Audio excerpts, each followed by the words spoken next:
उस समय जब गोडसे ने बयान दिया, उसका बयान प्रेस में, मीडिया में नहीं छप पाया, क्योंकि कांग्रेस और ब्रिटिश सरकार नहीं चाहती थी कि ये बयान बाहर आए।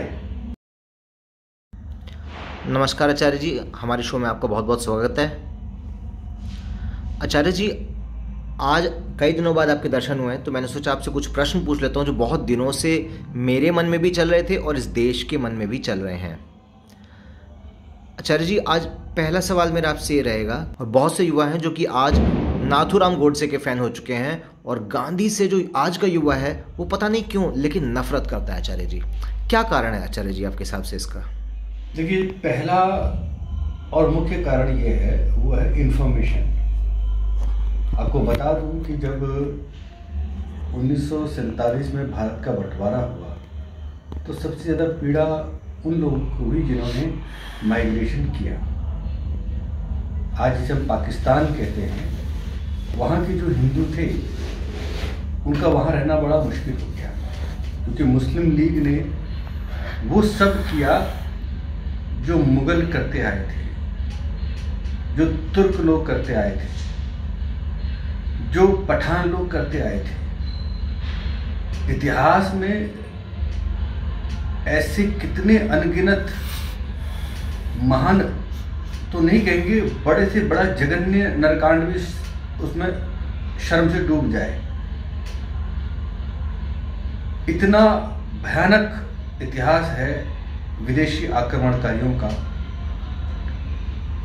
इतने बलात्कार, इतने लूट, इतनी हत्याएं, इतनी संपत्तियों का अपहरण, ये सब एक भरा पड़ा हुआ है। पिछले 800 साल का इतिहास अगर देखें तो ये कोई अच्छा इतिहास नहीं है।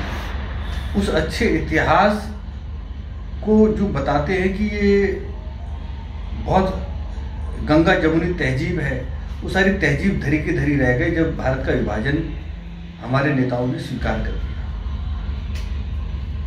पाकिस्तान में जो लोग इस गलतफहमी में रह रहे थे कि राजा बदल जाने से कभी प्रजा का स्थानांतरण नहीं होता, उन वहाँ के लोगों, स्थानीय लोगों ने जब ये पीड़ा देखी, लूटमार देखी, बलात्कार देखे, अपहरण देखे, हत्याएं देखी, तो भागने पे मजबूर हो गए। वो सारी पीड़ा अगर किसी ने समझी तो कुछ कर नहीं पाया।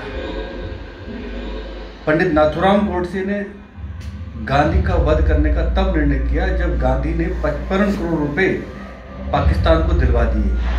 उस पाकिस्तान को दिलवा दिए जिसने कश्मीर पर आक्रमण कर दिया था। जब भारतीय सेना अपना खून बहा रही थी कश्मीर की रक्षा के लिए, उस समय 55 करोड़ रुपए, उस जमाने की बात है, पाकिस्तान को दिलवाना, और पाकिस्तान को 55 करोड़ से क्या करता?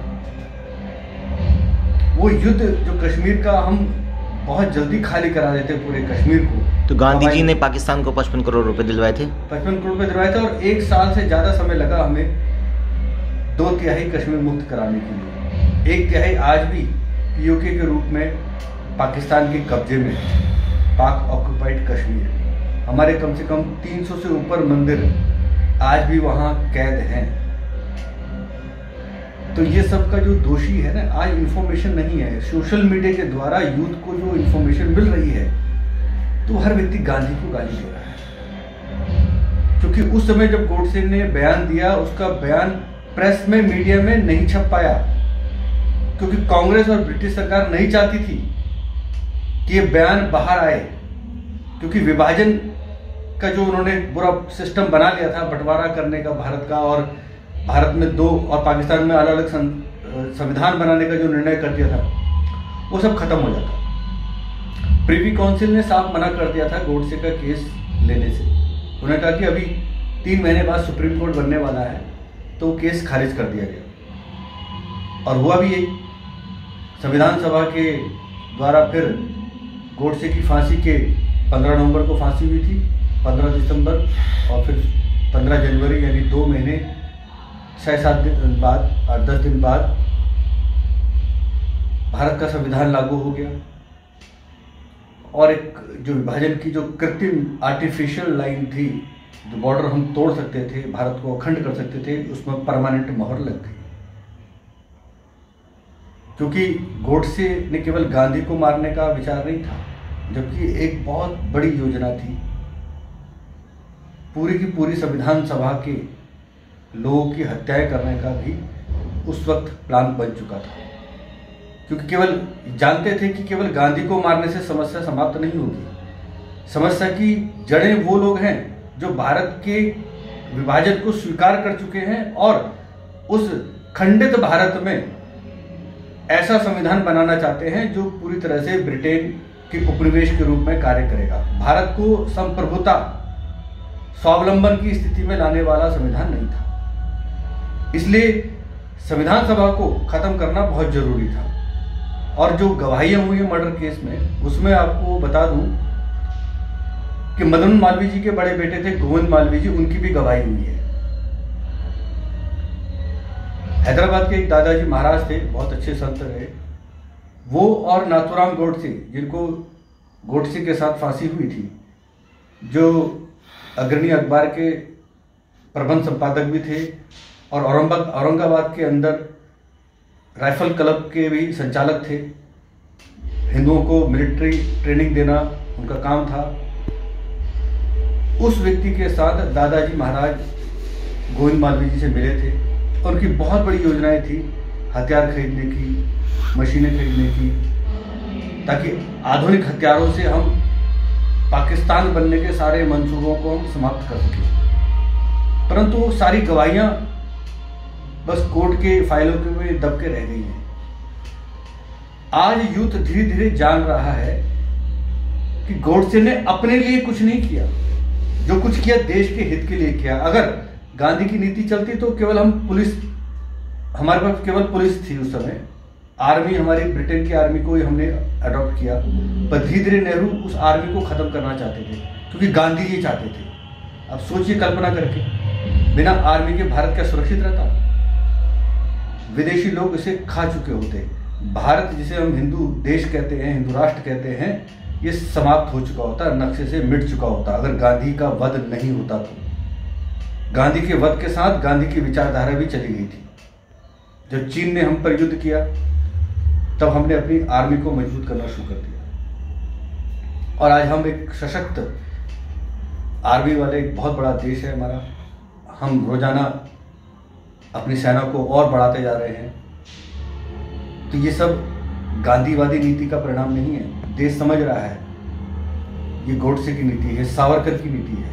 गोडसे की कोई अपनी नीति नहीं थी। जो कुछ था वो वीर सावरकर के द्वारा प्रेरित था। वीर सावरकर को वो अपना आदर्श मानते थे, और वीर सावरकर का एक ही स्लोगन था, राजनीति का हिंदूकरण और हिंदुओं का सैनिकीकरण। आज राजनीति का हिंदूकरण हो चुका है। कैसे? क्योंकि आज उन्होंने लिखा था कि एक टाइम आएगा जब ये कांग्रेसी लोग भी अपने कोट के ऊपर जनेऊ पहना करेंगे। क्यों? क्योंकि उन्हें मालूम था एक दिन हिंदू जगेगा, और आज हिंदू जगा है। तो देखिए, कांग्रेस के हमारे लाडले राजकुमार जनेऊ पहनते हुए नजर आ रहे हैं, अपना गोत्र बताते हुए नजर आ रहे हैं। आज इन्हें अपना हिंदू धर्म याद आ रहा है। ऐसे ही, क्योंकि ये बीच का जो पीरियड हुआ, इसमें भारत में ईसाईकरण का इतना प्रभाव पड़ गया और हिंदू संतों के खिलाफ इतने षड्यंत्र होने लगे। इसके कारण से जनता ने जो बदलाव किया, उसका परिणाम है कि भारतीय जनता पार्टी आज भारत की दूसरी बार सरकार बना चुकी है, और हिंदू का मनोबल लगातार बढ़ता जा रहा है। तो अब शिकायत किसी से नहीं है, हमें केवल यही है कि हम बहुत देर से जग रहे हैं। आज की युवा पीढ़ी ज़्यादा से ज़्यादा इन्फॉर्मेशन ले। गोडसे की 2 किताबें हैं, एक गांधीवाद और मैं, जो उनके भाई गोपाल गोडसे ने लिखी, और गांधीवाद और क्यों, जो उनके कोर्ट में दिए गए बयान का सारांश है। ये दोनों पुस्तकें आज सरकार से प्रतिबंधित नहीं हैं। किसी जमाने में कांग्रेसियों ने उस पर प्रतिबंध कर दिया था, उसके प्रकाशन पर प्रतिबंध था, परंतु लगभग 25-30 वर्षों से वो पूरी तरह से मुक्त हो चुकी है, और उसका सबसे अधिक पाठक आप विश्व पुस्तक मेला में देख सकते हैं। सबसे ज़्यादा बिकने वाली किताबों में से एक किताब है, और सोशल मीडिया के द्वारा भी इतना बयान लोगों ने पढ़ लिया है। अब गांधी केवल एक अतीत का हिस्सा है, और वो भी खराब अतीत का। इससे ज़्यादा कुछ नहीं गांधी। धन्यवाद आचार्य जी। आज तो मैं बहुत सारी बातें पता चली आचार्य जी के माध्यम से, गांधी के बारे में, नाथूराम गोडसे के बारे में और भारत के इतिहास के कुछ ऐसे अनछुए पहलुओं के बारे में आज आचार्य जी के माध्यम से हमको पता चला।